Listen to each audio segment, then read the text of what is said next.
Hello class 6, welcome to Zenith Guru Fundamental. मैं हूं निकी पंडित and आज से हम शुरुआत कर रहे हैं अपने वर्कशीट की।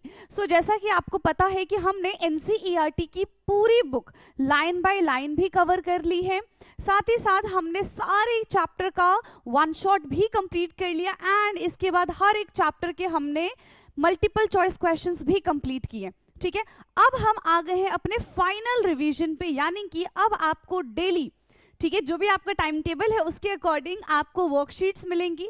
बिल्कुल चैप्टर 2 से हम स्टार्ट करें क्योंकि चैप्टर 1 बहुत बेसिक है, उसमें से आज सच कोई क्वेश्चन आता नहीं है।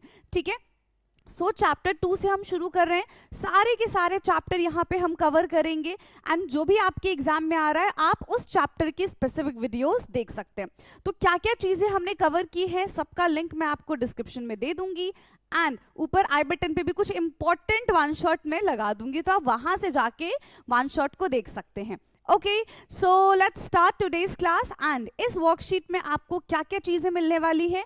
तो जिस तरीके से आपका स्कूल का पेपर डिजाइन होता है जहां पे 1 मार्कर क्वेश्चन, असर्शन रीजन, ठीक है, 2 मार्कर क्वेश्चन, 3 मार्कर क्वेश्चन होते हैं, तो ये सारी चीजें हमने यहाँ पे रखी है। हाँ, यहाँ पे हमने इस वर्कशीट में केस बेस्ड के क्वेश्चन नहीं इंट्रोड्यूस किए हैं अभी। ओके, चलो, so let's start with today's class and देखते हैं कि आप कितने क्वेश्चन का आंसर कर पाते हैं। जो भी आपको क्वेश्चन आता है वीडियो को फटाफट से करेंगे पॉज एंड उस क्वेश्चन का आंसर आप चैट बॉक्स में लिखेंगे। मैं हर एक बच्चे का आंसर चेक करूंगी। Okay, so let's start. सबसे पहला क्वेश्चन है यहाँ पे बेटा, parallel venation is not found in. Parallel venation हमको कहां पे देखने के लिए नहीं मिलता है? यस, कहां पे हमको पैरेलल वेनेशन देखने के लिए नहीं मिलता? ऑप्शंस क्या क्या है हमारे पास? शुगर केन, रोज, मेज या फिर ग्रास। यस, तो देखो, शुगर केन है, मेज है या फिर ग्रास है। ये सारे के सारे कैसे प्लांट होते हैं? यस, शुगर केन है, मेज है एंड ग्रास है, they all are monocot plant and monocot plant में हमेशा पैरेलल वेनेशन हमको देखने के लिए मिलेगा। बट द क्वेश्चन इज कि किसमें पैरेलल वेनेशन नहीं होता है? So that is one and only मेज। ठीक है, मेज, नॉट मेज, सॉरी, इट्स रोज, नॉट मेज, इट्स रोज। रोज कैसा प्लांट होता है हमारा? ये हमारा डाइकॉट प्लांट है। ठीक है, कैसा प्लांट है? डाइकॉट प्लांट है जो कि रेटिकुलेट वेनेशन शो करता है एंड रेटिकुलेट का मतलब होता है नेट लाइक स्ट्रक्चर। ठीक, चलो नेक्स्ट क्वेश्चन है question number 2। Leaf venation and type of root is correctly paired in. तो leaf venation and type of root हमको बताना है। ठीक है, कि अगर ये लीफ वेनेशन है तो यही रूट होगा। तो करेक्टली पेयर्ड किसमें है? Parallel venation fibrous root, parallel venation tap root, no relation exist in leaf venation and the type of root and reticulate venation के साथ फाइब्रस रूट हो जाएगा। Yes, which option is correct in question number 2? Question number 2 का हमारा कौन सा option correct है ये आपको बताना है। यस बेटा, कौन सा ऑप्शन हमारा करेक्ट हो जाएगा यहाँ पे? हाँ जी, which option is correct? Parallel venation के साथ हमें फाइब्रस रूट देखने के लिए मिलेगा या फिर पैरेलल वेनेशन के साथ हमें टैप रूट देखने के लिए मिलेगा? कोई रिलेशन नहीं होता है leaf venation and type of root में, या फिर रेटिकुलेट वेनेशन में हमको फाइब्रस रूट देखने के लिए मिल जाएगा। देखो, सबसे पहले ना इन रूट्स के बारे में और इन लीव्स के बारे में हम यहाँ पे जान लेते हैं। पैरेलल वेनेशन क्या होता है? आपको कुछ पैरेलल वेनेशन इस तरीके से देखने के लिए मिलेगा, है ना, जो पैरेलली होंगे, पैरेलल, एक दूसरे के पैरेलल होंगे, जैसे कि जो हमें बनाना लीफ में देखने के लिए मिलता है। तो उसकी रूट्स हमको कैसे देखने के लिए मिलती है? एक बिल्कुल स्ट्रेट लाइन या फिर उसमें भी बहुत सारे हेयर रूट प्रेजेंट होते हैं। कैसे आइडेंटिफाई करोगे? फाइब्रस रूट क्या होता है? जहां पे एक लेयर होगी और उसमें भी बहुत सारे हमें रूट्स देखने के लिए मिलेंगे, that is called fibrous root. और टैप रूट क्या होता है? बिल्कुल एक रूट ही हमको, एक बड़ा सा रूट देखने के लिए मिलेगा, that is called tap root. तो यहाँ पे मेरे ख्याल से तो बता दो कौन सा हमारा ऑप्शन करेक्ट होने वाला है। यस, फटाफट से बताएंगे कौन सा ऑप्शन यहाँ पे हमारा करेक्ट होगा। पैरेलल वेनेशन होगा तो क्या हो जाएगा? यस, क्या हो जाएगा? पैरेलल वेनेशन में टैप रूट हो जाएगा। ओके, सो ऑप्शन बी हमारा यहाँ पे करेक्ट होगा। राइट, नाउ नेक्स्ट क्वेश्चन है question number 3, which is an example of hydrophyte. Hydrophyte का यहाँ पे कौन सा एग्जाम्पल हो जाएगा? नाउ द क्वेश्चन इज कि व्हाट इज हाइड्रोफाइट। हाँ जी, क्वेश्चन क्या है बेटा, हाइड्रोफाइट क्या होता है, यानी कि हाइड्रो मीन्स जो पानी में रहते हैं, राइट। हाइड्रो मीन्स क्या होता है, जो पानी में रहते हैं। तो ऐसे स्पीशीज, ऐसे प्लांट्स जो पानी में रहेंगे, दैट इज कॉल्ड हाइड्रोफाइट। तो यहाँ पे पानी वाले कौन से स्पीशीज है, P plant, mango tree, sunflower या फिर लोटस। पानी में कौन रहता है, हाइड्रेटेड कौन रहता है यहाँ पे, that is one and only lotus. So question number third, option D is correct. Okay, now let's move to the another question, that is question number 4. A group of students observe a plant with a hard, thick and brown stem. The branches started high up on the stem, away from the ground. Based on their observation, to which group does this plant belong? चलिए, तो यहाँ पे आपको क्या बता रहे हैं कि कुछ स्टूडेंट्स ने ऑब्जर्वेशन की है, ठीक है। कैसी ऑब्जर्वेशन की है, यहाँ पे प्लांट्स के बारे में ऑब्जर्वेशन की है और उन्होंने हमें कुछ कुछ चीजें बताई हैं, जैसे कि प्लांट हमारा हार्ड है, थिक है, ब्राउन स्टेम है। तो कैसे स्पीशीज के पास ये सारी की सारी चीजें होंगी, हर्ब्स, शर्ब्स, ट्री या फिर क्रीपर। किसके बारे में बता रहे हैं ये, यस किसके बारे में बता रहे हैं, तो ये सारी की सारी बातें यहाँ पे ट्री के बारे में, एक पेड़ के बारे में हो रही, क्योंकि पेड़ जो होता है वो हार्ड होता है, थिक होता है, ब्राउन होता है, वुडी स्टेम होते हैं, ब्रांचेस ऊपर की साइड होते हैं। So one and only fourth का सी ऑप्शन हमारा करेक्ट होगा। Okay, now next question is question number 5. An animal's habitat in the ocean, which of the following adaptation would be most beneficial for it to move in its habitat? क्या कह रहे हैं ये, हाँ जी क्या कह रहे हैं, जो ओशियन के हैबिटेट होते हैं, यानी कि ऐसे स्पीशीज जो ओशियन में रहते हैं, which of the following adaptation would be most beneficial, तो उनके लिए कौन सा एडेप्टेशन सबसे ज्यादा बेनिफिशियल होगा। Long leg with white hoofs, soft and green body, streamlined body with fins and ability to live on land and in water. Which option is correct? सोच के बताओ जल्दी। तो फिश को देख लो, चलो ओशियन में फिश है, डॉल्फिन्स है, वेल्स हैं, तो उनकी कैसी बॉडी होती है, they have streamline body with fins, है ना, उनके पास फिन्स प्रेजेंट होते हैं ताकि वो आसानी से टर्न ले सके, यस, अपना डायरेक्शन को मेंटेन कर सके, right. So for this question option C हमारा करेक्ट होगा, right. Next question is question number 6. Which of the following describe the root of a common grass plant?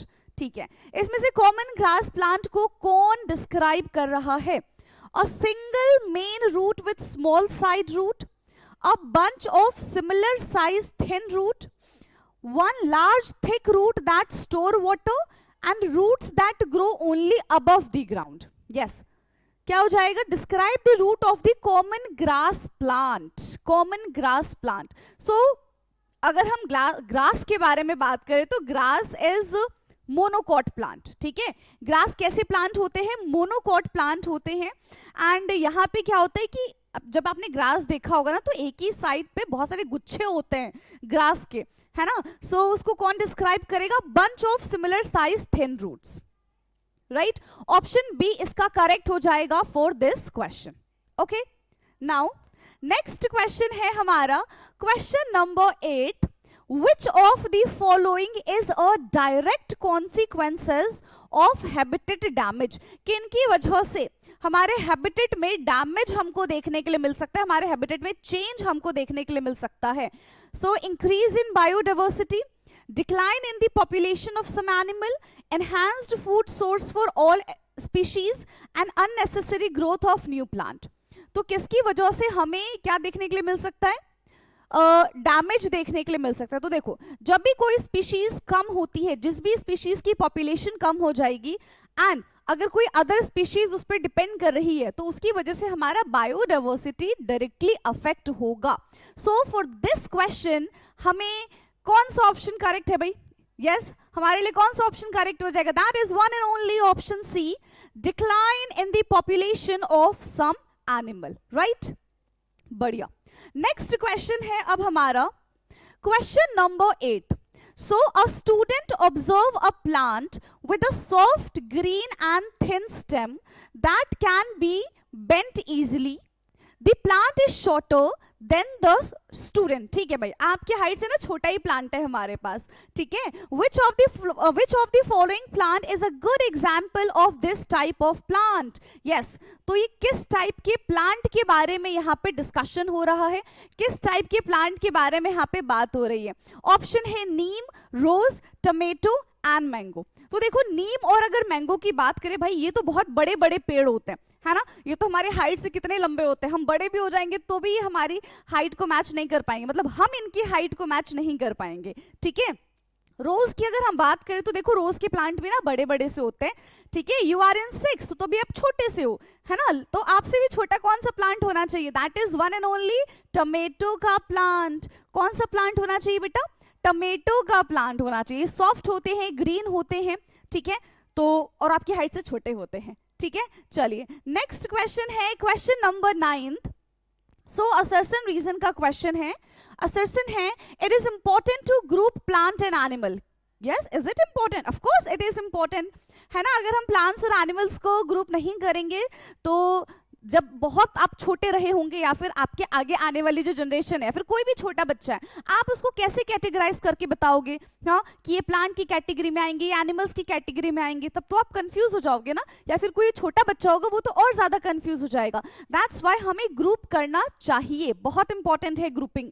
Now reason है grouping make it easier to understand and study plants and animals based on their similarities and differences. Yes, ठीक है, दोनों के दोनों correct है with the correct explanation. Grouping हमारे लिए, जब हम किसी भी चीज को ग्रुप करते हैं तो वो स्टडी को इजी कर देता है, ठीक है, और यहाँ पे हम आराम से सिमिलैरिटीज एंड डिफरेंसेस समझ पाएंगे। So both are true with the correct explanation of A. Both A and R are true and R is the correct explanation of A. ठीक। Next question है question number 10th.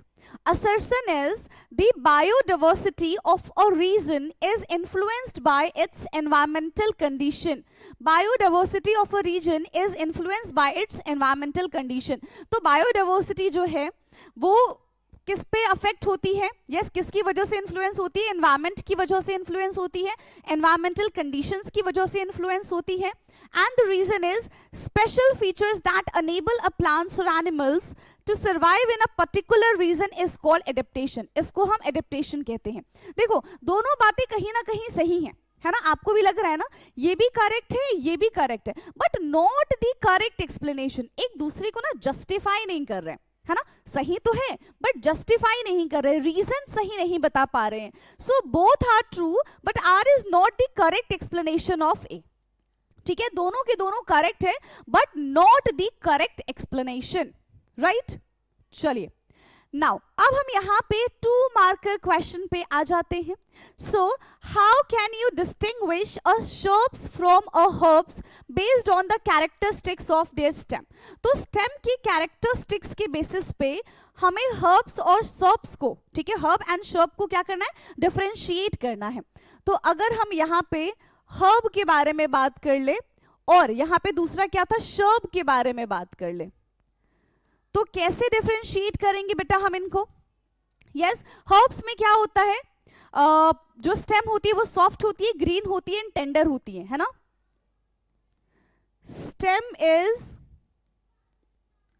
Soft, green and tender, यानी कि आसानी से मुड़ जाने वाली, ठीक है। लेकिन वहीं अगर हम श्रब्स के बारे में बात करें तो stem is hard and woody. Stem is hard and woody. Stem कैसे होंगे, हार्ड होंगे एंड वुडी होंगे, ठीक है। हर्ब्स के बारे में अगर हम बात करें तो वो इजीली बेंड हो सकते हैं एंड ब्रेक हो सकते हैं। इजीली बेंड एंड ब्रेक, ये आसानी से बेंड हो सकते हैं और ब्रेक हो सकते हैं। अगर हम श्रब्स की बात करें तो branches arises near the ground, है ना, इनके ग्राउंड से पास से ही इनके ब्रांचेस निकलना शुरू हो जाते हैं।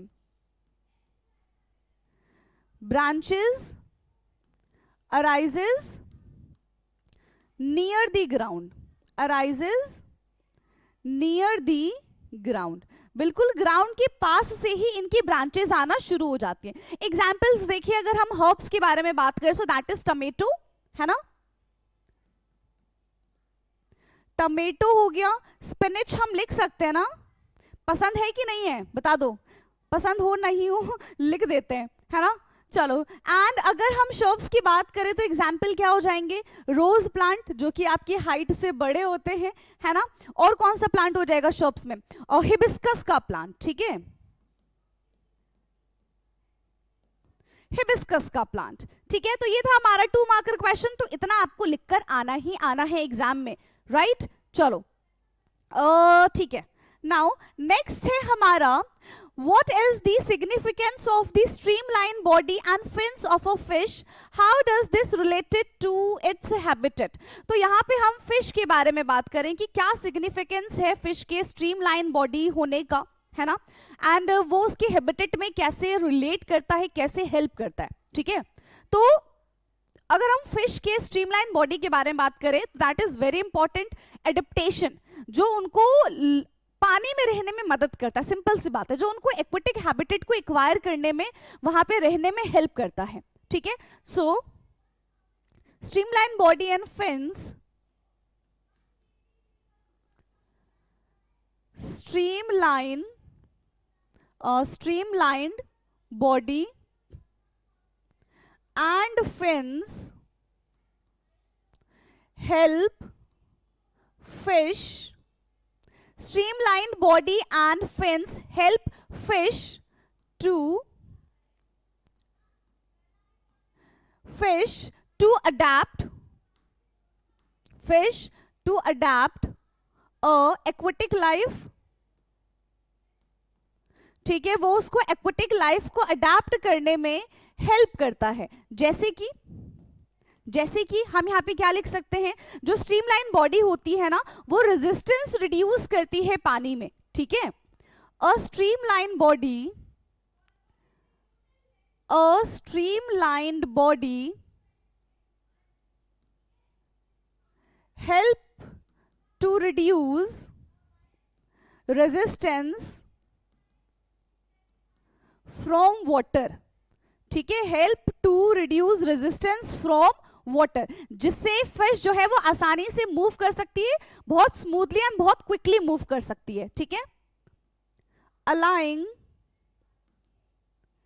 फिश टू मूव इजीली, ठीक है, वो फिश को इजीली मूव करने में हेल्प करती है। इजीली बोल दो, स्मूथली बोल दो, या फिर क्विकली बोल दो, ठीक है। नाउ दूसरा हम यहाँ पे पॉइंट क्या लिख सकते हैं, क्योंकि 2 मार्कर क्वेश्चन है, ठीक है। So fins help in swimming, balancing and turning, ठीक है।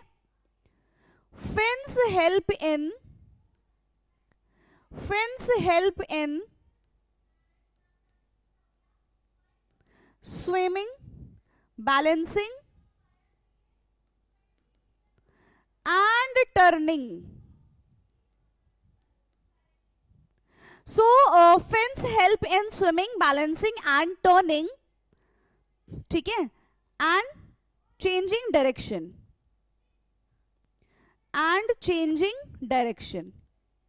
तो इन सब में हेल्प करती है, ठीक है, इन सब में हेल्प करती है, राइट। तो फटाफट से इस क्वेश्चन का आंसर का स्क्रीनशॉट ले लेंगे, फिर हम चलेंगे नेक्स्ट क्वेश्चन पे। नाउ नेक्स्ट क्वेश्चन, ये भी अगेन हमारा 2 मार्कर क्वेश्चन है, ठीक है। यहाँ पे क्या है, व्हाट इज वेनेशन, सबसे पहले आपको बताना है वेनेशन क्या होता है, and describe 2 type of venation and how they are related to the plants root system, ये प्लांट के रूट सिस्टम से कैसे इंटरलिंक्ड है। So what is venation, venation is the arrangement of veins, ठीक है, in the leaf. Venation is the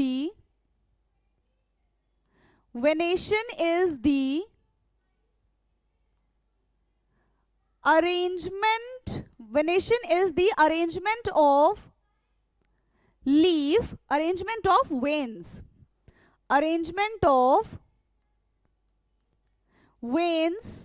in leaf, ठीक है। Leaf में, लीफ के जो वेन्स होते हैं वो किस तरीके से अरेंज होते हैं, इसी को हम वेनेशन कहते हैं। So there is 2 type of venation, ठीक है।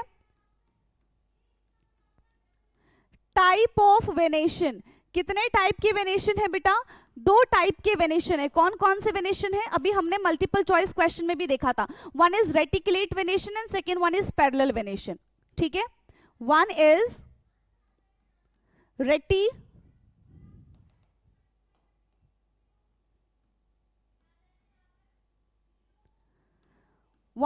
Reticulate venation. अब भाई ये रेटिकुलेट वेनेशन होता क्या है? ठीक है, जहां पे नेट लाइक पैटर्न आपको देखने के लिए मिलता है, veins form net like pattern. ठीक है, veins form net like pattern. ठीक है, यहाँ पे कैसे पैटर्न होते हैं? नेट लाइक पैटर्न होते हैं एंड ये जनरली हमको मोनोकॉट प्लांट में देखने के लिए मिलता है। कॉमन इन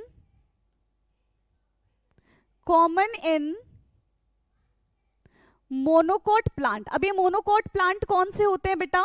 जैसे कि रोज हो गया। ठीक है, कॉमन इन मोनोकॉट प्लांट जैसे कि रोज है, मैंगो है। So these are the monocot plant. ठीक है, एंड अगर हम इसके रूट के बारे में बात करें तो it is related to the tap root. ठीक है, so they have tap root, they have tap root. कैसी रूट होती है इनके पास टैप रूट प्रेजेंट होती है, राइट। लेकिन वहीं अगर हम पैरेलल वेनेशन के बारे में बात करें तो वेन्स कैसी होती है? पैरेलली होती है। दे आर, यहाँ पे कौन सा मोनोकॉट है डाइकॉट है? नॉट मोनोकॉट, इट्स डाइकॉट ना, not monocot, so sorry, it's dicot. ठीक है, ये हमारा डाइकॉट होता है। ठीक है, ये हमारा डाइकॉट होता है। अगर हम पैरेलल वेनेशन के बारे में बात करते हैं तो वो हमारा मोनोकॉट हो जाएगा। ठीक है, तो यहां पे हम क्या लिखेंगे? रेटिकुलेट वेनेशन हो गया। Now the second one is parallel venation. Parallel venation, so parallel venation में क्या होता है? Veins form parallel pattern. यहां पे हम क्या लिख सकते हैं? वेन्स फॉर्म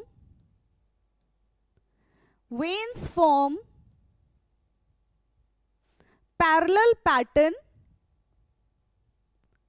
दूसरा, अब यहां पे हमारा मोनोकॉट हो जाएगा, यहां पे हमारा डाइकॉट ही था। ठीक है, common in monocot, common in monocot. फटाफट से मोनोकॉट का एग्जाम्पल सोचो। एंड दे हैव, कैसा रूट हो जाएगा? They have a fibrous root, they have fibrous root. ठीक है, इनके पास कैसा रूट होता है? अगर पैरेलल वेनेशन होगा तो पैरेलल वेनेशन का मतलब है कि उनके पास फाइब्रस रूट प्रेजेंट है।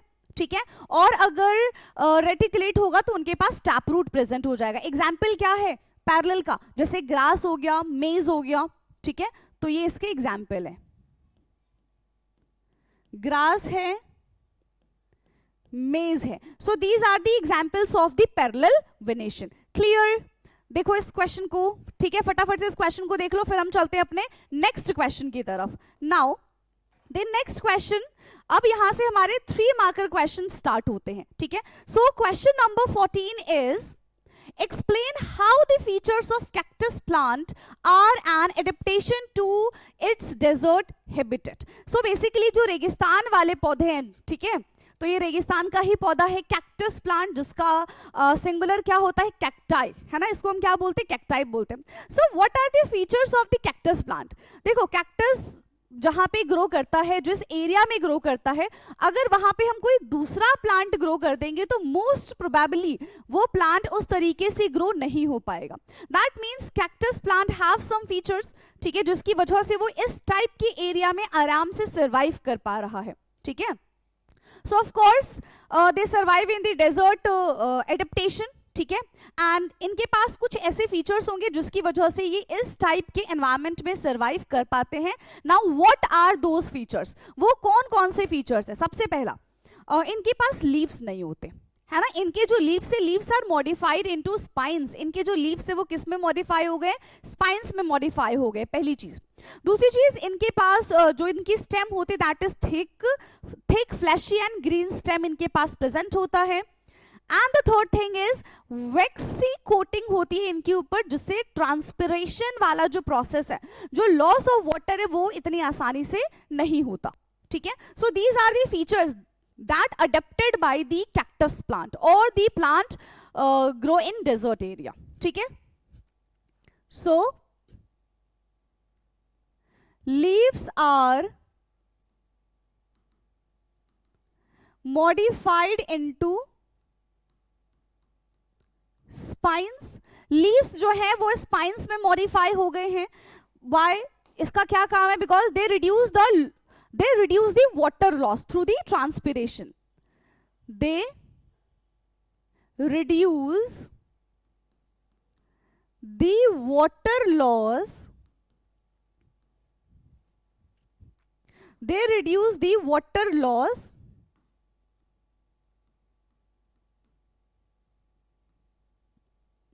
through transpiration।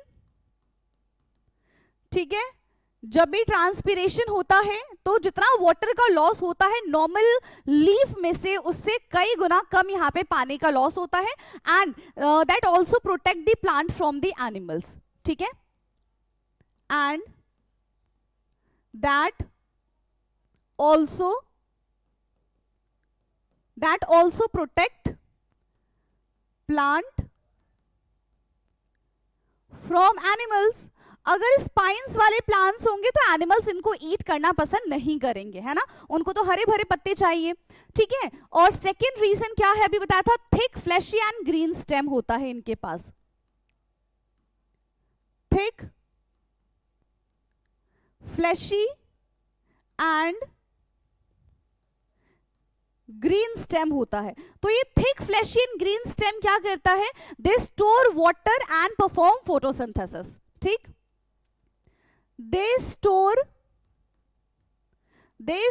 Water and perform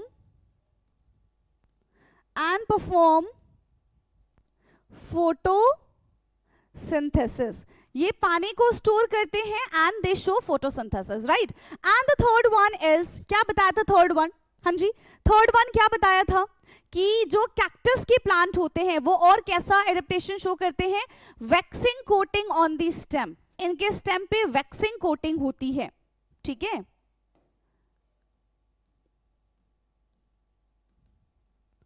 waxing coating on stem, इसका क्या मतलब है? Yes, waxing coating on stem. अगर आप कैक्टस के प्लांट को टच करेंगे तो बहुत ज्यादा ना आपको सॉफ्ट सा, थिक सा लगेगा, and that also help to reduce the water loss. ठीक है, that also help to reduce the water loss. ठीक है, ये भी हमें वाटर लॉस से बचाता है। तो 3 points is sufficient for this, right? Now next question number 15th, and question 15th is explain the concept of the habitat and its importance for plants and animals, and how does habitat damage leads to the loss of biodiversity, given specific example for a project initiated to conserve an animal population। So as you all know कि hunting होती है, poaching होती है, जिसकी वजह से animals की जो population है वो बहुत ज़्यादा कम हो रही है ना। तो गवर्नमेंट ने क्या इनिशिएट लिया है, इसके बारे में भी हमें यहाँ पे बात करनी है। हैबिटेट और उसके इंपॉर्टेंस के बारे में बात करनी है। ठीक है, so explain the concept of habitat। now what is habitat?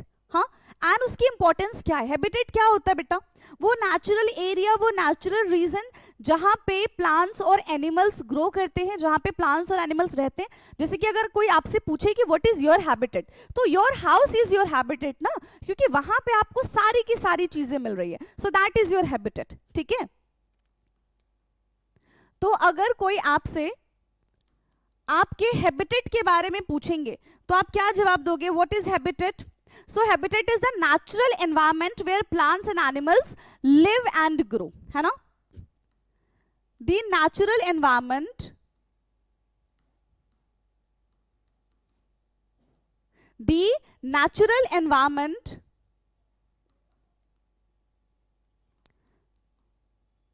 where plants and animals grow, जहां पे प्लांट्स एंड एनिमल्स ग्रो होते हैं एंड वहीं पे उनको सारी की सारी चीजें प्रोवाइड की जाती है, like it provide food, shelter, water and suitable condition. ठीक है, it provide food, water,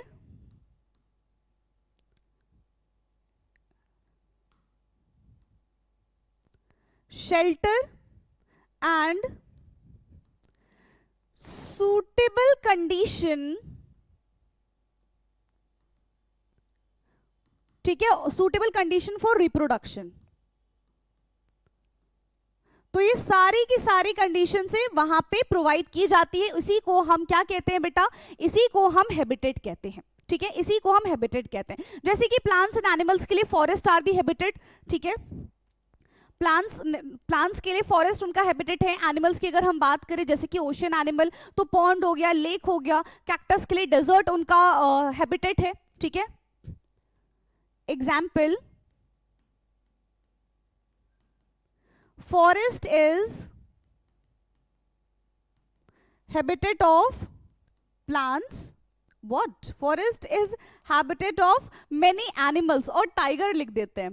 Forest is habitat of tiger. ठीक है, desert for cactus, not cat. Desert for cactus या फिर आप कैक्टाई बोल सकते हो. Cacti a singular term for cactus. ठीक है, and pond for fish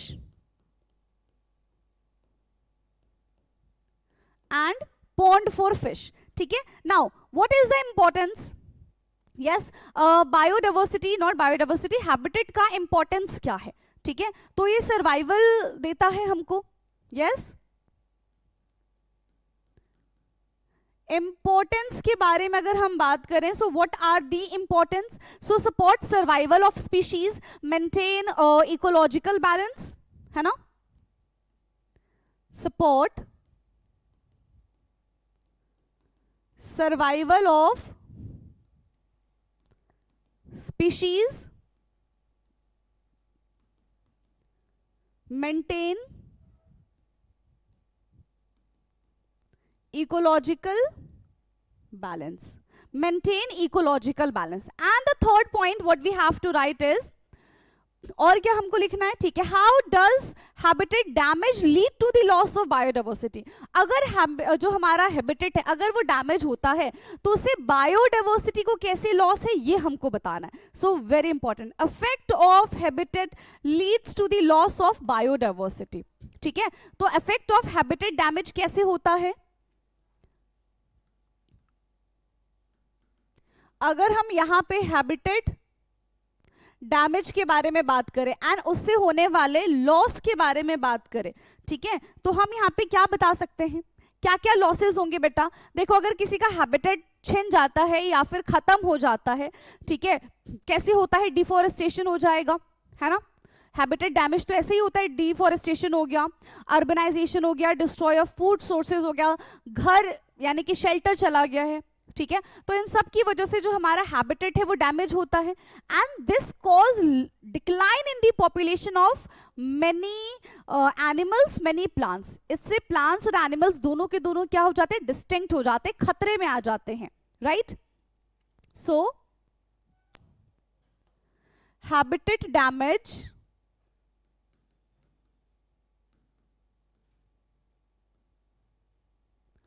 habitat damage में क्या क्या चीजें आती हैं? डिफोरेस्टेशन,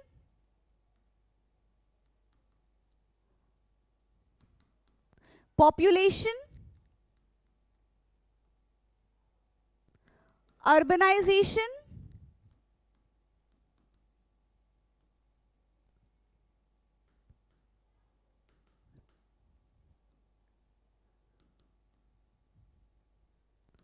ठीक है, डिफोरेस्टेशन, ओवर पॉपुलेशन आप बोल सकते हो, अर्बनाइजेशन है ना, एंड डिस्ट्रॉय फूड रिसोर्सेज, इनकी वजह से फूड रिसोर्सेज डिस्ट्रॉय होते हैं, शेल्टर डिस्ट्रॉय होते हैं एंड ब्रीडिंग ग्राउंड्स. ठीक है, डिस्ट्रॉय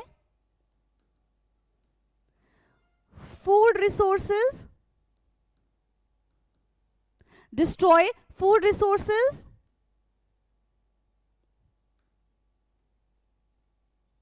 shelter,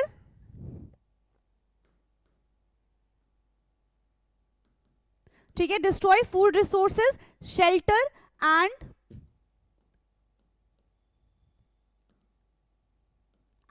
breeding grounds. ठीक है, अब देखो फॉर एग्जाम्पल अगर हम पेड़ पौधों को काट देते हैं, ठीक है, so that reduce the habitat of the tiger, elephant, and जिसकी वजह से पॉपुलेशन डिक्लाइन हो जाएगी. यस, ऐसा ही होगा. For example cutting trees, for example cutting trees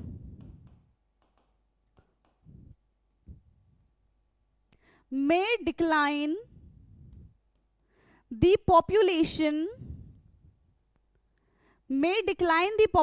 of tiger, lions, ठीक है, और इनके ये एक्सटेंड हो जाएंगे धीरे धीरे क्योंकि इनके पास रहने के लिए जगह नहीं होगी, इनका खुद का एडेप्टेशन, ये इनका खुद का हैबिटेट नहीं होगा. ठीक है, नाउ इसी में हमसे एक और क्वेश्चन पूछा था, given a specific example of the project initiated to conserve an animal population. तो कौन सा प्रोजेक्ट यहाँ पे इनिशिएट किया गया था बेटा एनिमल को प्रोटेक्ट करने के लिए, खास करके यहाँ पे बात की गई थी टाइगर को प्रोटेक्ट करने के लिए, that is the project tiger which is initiated in 1973.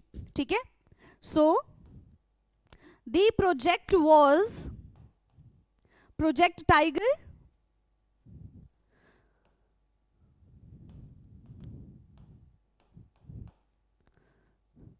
The project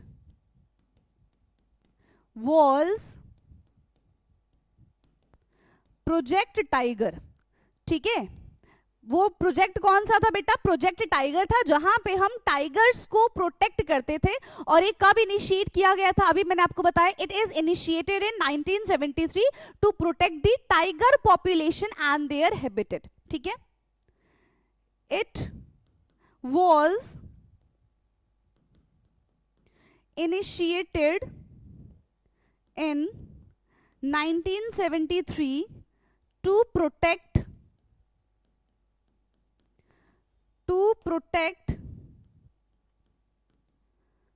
tiger and their habitat. Tiger को प्रोटेक्ट करना था और उसके हैबिटेट को प्रोटेक्ट करना था, दैट्स इट. ठीक है, तो यहाँ पे टोटल हमने 15 क्वेश्चंस कर लिए डिस्कस, जिसमें सारी चीजें इंक्लूड हो गई हैं. आपके एमसीक्यू इंक्लूड हो गए, असर्शन रीजन इंक्लूड हो गया, 2 marker and 3 marker. Okay, so I hope कि ये वर्कशीट आपको समझ में आई होगी. This is for practice, and इससे पहले जितने भी थियरी वाला पार्ट था we have already covered all those stuff. तो अगर आपको वो सारी चीजें देखनी है तो ऑलरेडी मैंने आपको बताया हुआ है कि कहाँ पे जाके आपको मिल जाएगा. Okay, so let's end this class and बाकी का discussion we will start in our next class. Okay, so thank you so much, bye bye, have a good day.